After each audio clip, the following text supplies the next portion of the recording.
Êtes-vous sensible à cette propagande olympique subliminale? On entend à longueur de journée à la radio, le Radio-Canada, la première chaîne, nos athlètes canadiens, nos athlètes canadiens et les athlètes québécois. Imaginez l'inverse. Les athlètes canadiens ont remporté une médaille. Nos athlètes québécois en ont remporté 3. Bonjour, bienvenue à ma bibliothèque. Nous sommes à Montréal le 1er août 2012. Aujourd'hui, déclenchement des élections. 33, 34, 35 jours, je ne sais plus, qui promettent d'être assez tumultueux.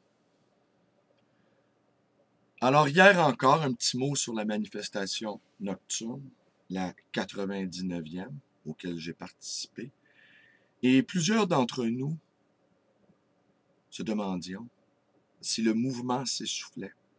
Plusieurs d'entre nous étions également un peu excédés, je dirais, par la perspective que ce soir, c'est la 100e, et que beaucoup de gens ont décidé d'y aller à cause du chiffre rond. Alors, si vous n'aimez que les chiffres ronds, là, je m'adresse aux militants, le prochain chiffre rond, c'est 125, on va dire. Après, c'est 150. Après, c'est 200. Mais moi, personnellement, je peux comprendre aussi que d'une certaine façon, on ne peut pas mobiliser beaucoup de gens pendant une très longue période. L'esprit humain est ainsi fait qu'il se lasse assez rapidement. Autrement, l'industrie du divertissement ne connaîtrait pas autant de succès. Et plusieurs d'entre eux m'ont également dit qu'ils avaient bien hâte qu'un plus grand nombre de gens se joignent à ces manifs nocturnes pour pouvoir se retirer, prendre un peu de repos. C'est un peu mon cas. Je comprends que la loi du nombre, les gros chiffres, les grosses manifestations, ça frappe l'imaginaire. Mais pour pouvoir se dire que nous sommes rendus à 100, eh bien, il a fallu beaucoup de gens qui, soir après soir, se sont dévoués. Et j'ai déjà dit tout le bien que je pensais des gens que j'ai appris à connaître soir après soir. Et ce ne sont pas, et je ne risque pas ici je ne veux pas ici passer pour condescendant, et ce ne sont pas les plus favorisés de la société qui y participent. Alors, par ailleurs, hier encore, nous avons affaire à ce public captif, qui est la police de Montréal et la SQ. Notre dorénavant grand hit sur le pont Jacques-Cartier, profilage policier. Et j'ai eu un flash que j'ai partagé avec mes nouveaux amis. Nous allons fonder les chœurs du Carré Rouge. Alors, imaginez la scène, une vingtaine là, qui se réunissent, qui chantent en rond, et a cappella ou en chœur, les slogans. Les chœurs du Carré Rouge. L'humour est très, très, très important. L'humour. Comme n'est pas souhaitable, n'est pas désirable que tout cela se termine en violence. Le peuple québécois est un peuple profondément pacifique pour toutes sortes de raisons historiques. Ce serait trop long à élaborer ici. Ce n'est pas dans la culture. Par contre, l'humour, ça oui. Alors, je pense que cette idée-là de les chœurs du Carré Rouge devrait faire son chemin. En tout cas, avoir la réaction enthousiaste, je pense que c'est bien possible. Alors, hier soir aussi, rentrant chez moi à pied, j'habite à quelques minutes du pont Jacques-Cartier. 6-7 policiers en bicyclette, toujours les mêmes, qui soir après soir nous accompagnent. M'ont salué. Le premier m'a dit bonsoir. Le deuxième m'a dit bonne manif. Le quatrième ou le cinquième m'a dit à demain. Et le dernier de la cohorte m'a dit bonne 100e. Alors je leur ai envoyé un grand merci et bonsoir. Parce que non plus, là-dessus, je vais conclure ce petit édito improvisé.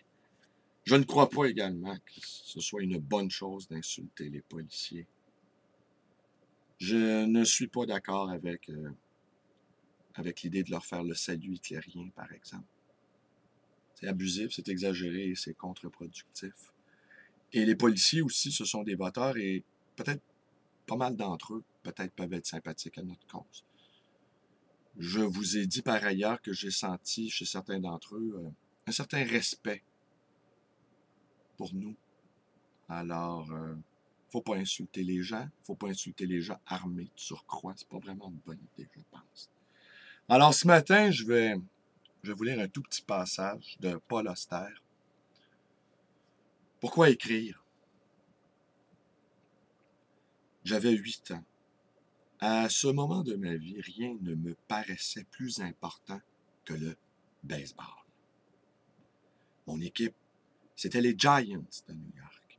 Et je suivais avec toute la dévotion d'un vrai croyant les exploits de ces hommes coiffés de noir et orange. Aujourd'hui, quand je repense à cette équipe qui n'existe plus et jouait dans un stade qui n'existe plus, je peux encore enligner les noms de presque tous les joueurs inscrits. Alvin Dark, Whitey Lockman, Don Muller, Johnny Antonelli, Monte Irvin, Holt Willem, mais aucun ne me semblait plus grand, plus parfait, plus digne d'adoration que Willie May, l'incandescent Sahe Kid. Ce printemps-là, on m'a amené à mon premier match de la Grande Ligue. Des amis de mes parents avaient une loge au Polo Grounds. Et un soir de mai, nous sommes allés en groupe voir les Giants jouer contre les Braves de Milwaukee. Je ne sais plus qui a gagné. Je ne me souviens pas d'un seul détail du jeu. Mais je me rappelle qu'après la fin du match, mes parents et leurs amis sont restés assis à discuter jusqu'à tous les autres spectateurs soient partis. Ils ont tant tardé pour gagner la sortie du champ extérieur, la seule qui fut encore ouverte. Nous avons dû traverser le polygone. Il se trouve que cette sortie était située juste au-dessus du vestiaire des joueurs. Nous étions presque arrivés au mur quand j'ai aperçu Willie Mays. Il n'y avait aucun doute, c'était lui. C'était Willie Mays qui avait déjà changé de tenue et se tenait là en vêtements civils à quelques pas de moi. J'ai forcé mes jambes à marcher vers lui et alors, prenant mon courage à 2 mains, j'ai obligé ma bouche à articuler quelques mots. « Monsieur Mays. » Et je dis, « Pourrais-je avoir un autographe, s'il vous plaît? » Il avait tout au plus 24 ans. Et pourtant, j'aurais été incapable de prononcer son prénom. Sa réaction à ma question fut brusque, mais aimable. « Bien sûr, fiston, dit-il. T'as un crayon? » Il était si plein de vie, je m'en souviens, si débordant d'énergie juvénile, qu'il n'arrêtait pas de sautiller en me parlant. Je n'avais pas de crayon, et j'ai donc demandé à mon père si je pouvais lui emprunter le sien. Il n'en avait pas non plus, et ma mère non plus, ni, en définitive, aucun des autres adultes. Et le grand Willie Mays nous regardait en silence. Quand il fut évident que personne dans notre groupe n'avait de quoi écrire, il se tourna vers moi avec un haussement d'épaule. « Désolé, fiston, dit-il, pas de crayon, pas d'autographe. » Il sortit du stade et s'éloigna dans la nuit. Je ne voulais pas pleurer, mais les larmes se mirent à m'inonder les joues et je ne pouvais rien pour les arrêter. Pis encore, j'ai pleuré pendant tout le trajet en voiture jusqu'à la maison. Ouais, la déception m'écrasait, mais aussi je me sentais furieux contre moi-même à cause de mon incapacité à maîtriser ces larmes. Je n'étais plus un bébé. J'avais 8 ans et un garçon de mon âge n'aurait pas dû pleurer pour une chose pareille. Non seulement je n'avais pas l'autographe de Willie Mays, mais je n'avais rien d'autre. La vie m'avait mis à l'épreuve et je m'étais trouvé déficient à tout égard. Depuis ce soir-là, j'ai toujours eu un crayon sur moi, où que j'aille. J'ai pris l'habitude de ne jamais sortir de chez moi sans m'assurer que j'avais un crayon en poche. Non parce que j'avais l'idée de ce que je ferais avec ce crayon, mais parce que je ne voulais plus être pris au dépourvu. Je m'étais laissé prendre une fois et n'étais pas prêt à laisser ça se reproduire. Si les années m'ont appris une chose, c'est ceci. Du moment qu'on a un crayon dans sa poche, il y a de fortes chances pour qu'un jour ou l'autre, on soit tenté de s'en servir. Et je dis ça volontiers à mes enfants. C'est comme ça que je suis devenu écrivain. Eh bien voilà, voilà, une rencontre, un autographe manqué qui a produit une tablette de livres. Ben voilà, c'est tout pour aujourd'hui. Mes vidéos vous plaisent. B. Lalonde de sang. Vous voulez devenir un ami militant, militante, Facebook, mais je vous préviens, je suis un hyperactif. Et en plus, je tape comme un pied. Petit message à mon amie Christine, qui peut-être écoute ces vidéos. Je tape tellement lentement là, que j'ai même du mal à construire les phrases dans ma tête. Une méthode s'impose. Peut-être à un moment donné, je vais m'enfermer 3 jours dans une bibliothèque, là, puis je n'entendrai plus parler de moi jusqu'à temps que je cherche à taper. Possible. Mais, j'en doute. Vous pouvez me téléphoner à ma librairie, 514-736-0999. Et vous pouvez également me rendre visite à cette librairie d'occasion et d'entretien, le Libre Voyageur dans le quartier Côte-des-Neiges. Et ce soir, c'est la 100e. Et je n'y serai pas, car j'ai des obligations professionnelles. Imaginez donc. Merci et bonne